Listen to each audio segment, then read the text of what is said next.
Hello, Janice. Hello, Anthony. Today, let's talk about transferring Bitcoin upon death.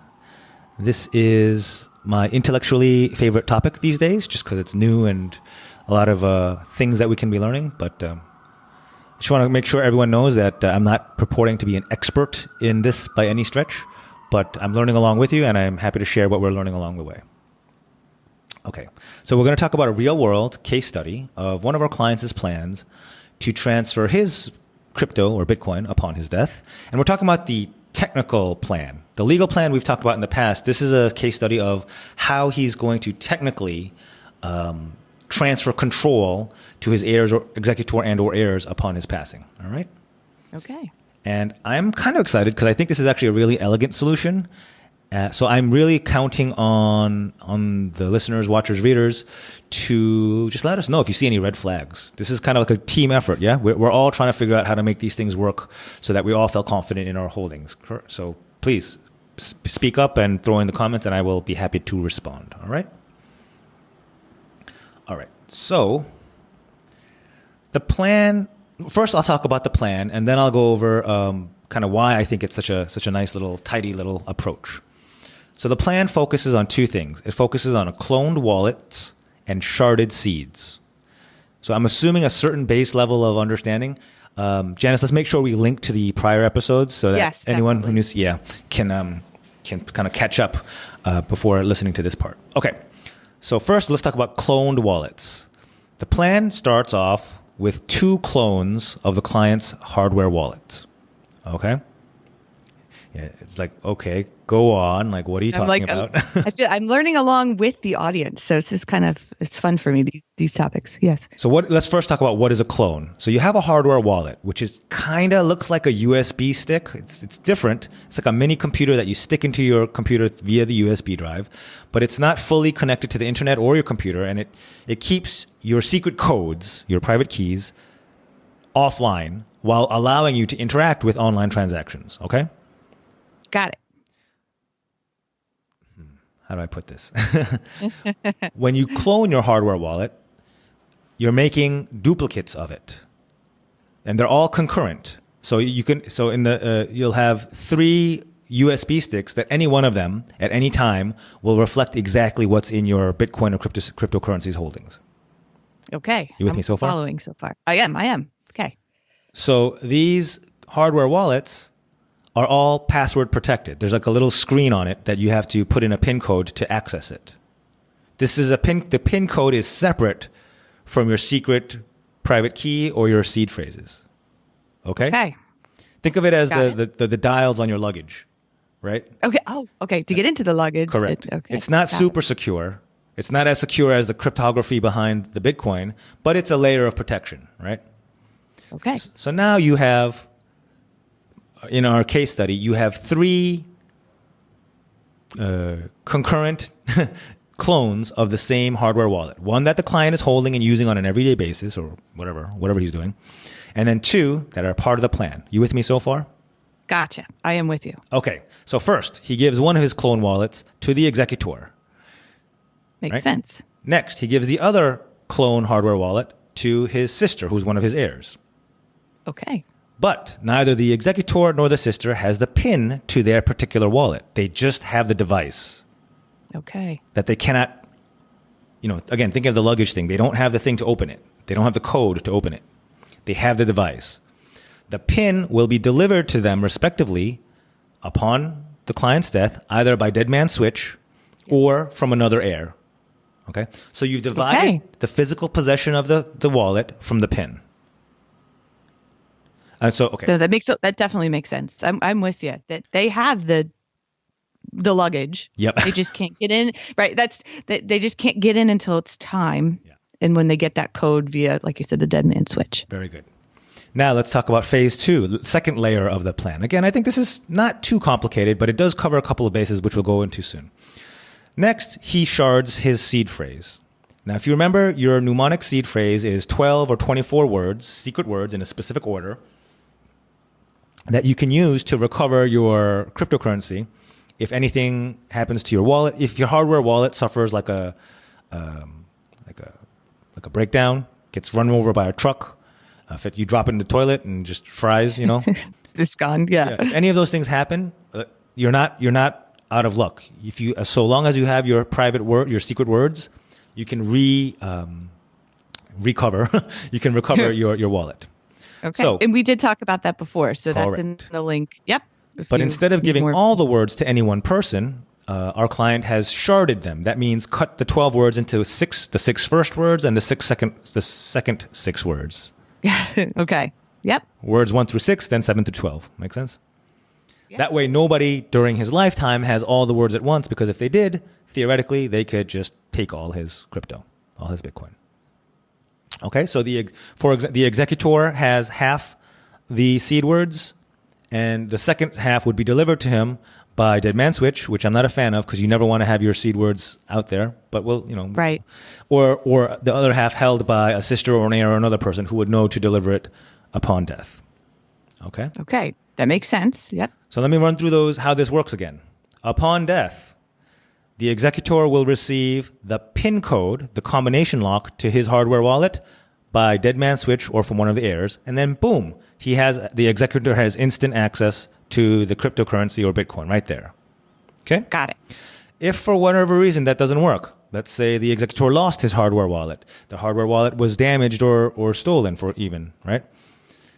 Backup layer number 1. The sister and heir also has a hardware wallet. She also receives her PIN code by dead man switch or from the executor, and she can instantly access the crypto through her hardware wallet. Okay, so that's redundancy number. I guess that's number 1. So you can't have redundancy number 1, right? And then finally, if both hardware wallets are damaged or inaccessible for whatever reason, then so in case of hardware failure, then the executor, who already has half of the secret phrase codes, seed phrase, will receive the second half of the secret seed phrase and will be able to reconstitute or recover the wallet using those secret words. Okay. That actually sounds like a pretty thought out plan. I like this plan. And let's go over why. So we've talked about in the past that all of these plans need to balance risk of theft versus risk of catastrophic loss. And just to quickly recap, I mean, you could sum it up in one sentence. You're twice as likely to just straight up lose your crypto than to have some malicious hacker steal it from you. Exactly. It's so complicated. It's not like you're just memorizing your PIN code 123 or whatever your ATM PIN code is. And by the way, if you forget your PIN code, you can always contact your bank and do a password reset. We were all familiar with that. Oh, right? yeah. It's that easy. option doesn't exist with cryptocurrency. Nope. Nope. That's the cost to the autonomy and the free market way of doing cryptocurrency. You also don't have any of these safeguards. Yeah, it's part of the game, right? This cryptocurrency. Yep. So yes, there are hackers out there and scammers and phishers who are trying to get your crypto.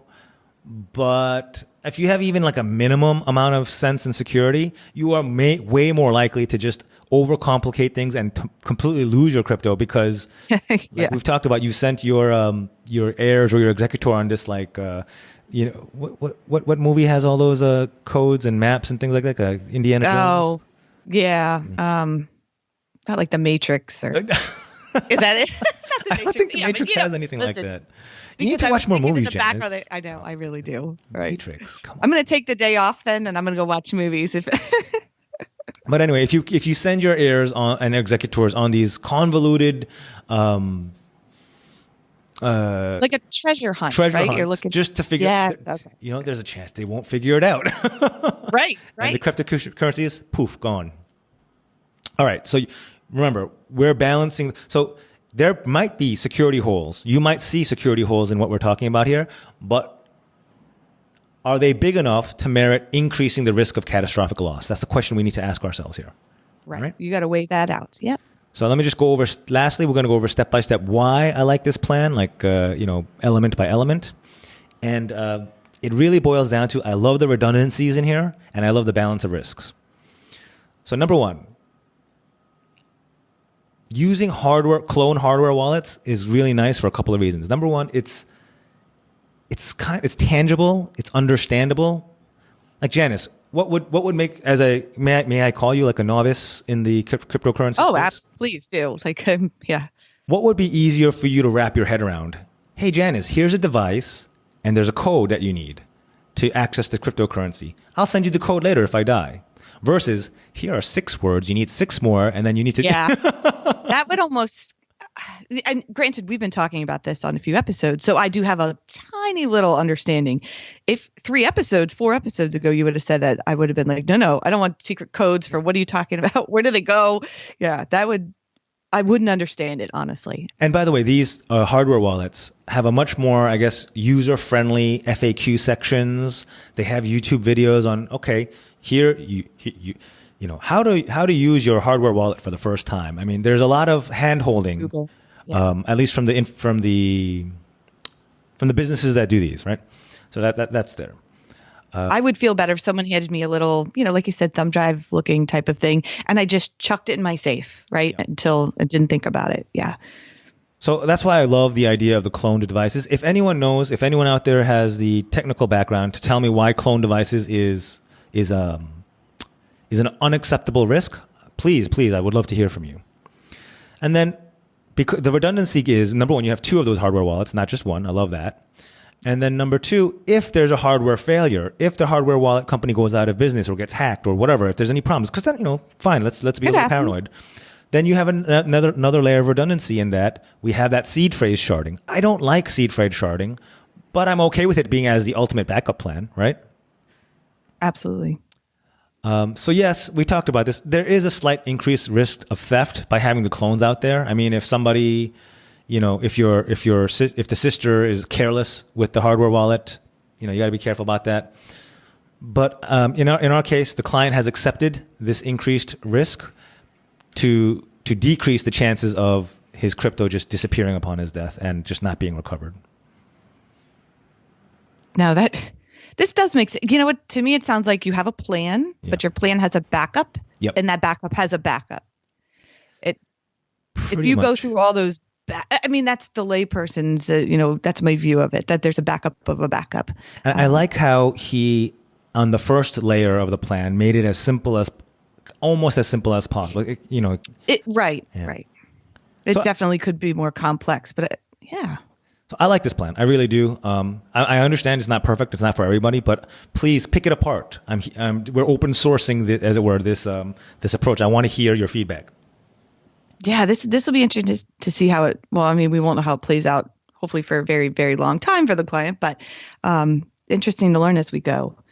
And what I want to add is that what you and I add to this conversation, we're neither of us are cryptographers or technologists or even hardcore Bitcoiners, but we do know what happens when people die. We see over and over again what slips through the cracks, what the reality of it is. Like, everyone seems to think, oh yeah, my nephew will know exactly what to do. No, he won't. He will not know what to do. No. Trust me. That's the perspective we can share with anyone trying to work through this space. Well, and you've talked about executorship. We've talked about that so many times. It's not easy. And then you throw something like this into it, which is honestly, if you don't know much about it, this is complex, right?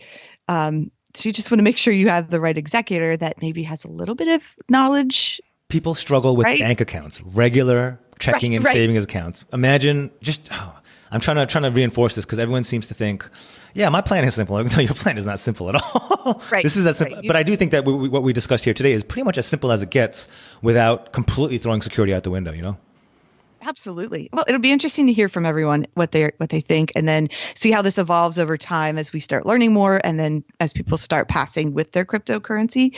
So it'll be interesting. And then when it comes to executorship, definitely recommend Anthony's book, How to Hire an Executor. Like you said, the second cousin twice removed that you like may not be the best fit for this scenario. So you definitely want to give that some thought. But he has enough time because he's unemployed. That makes him a good executive, right? Sure. Yeah, absolutely. And that is sarcasm.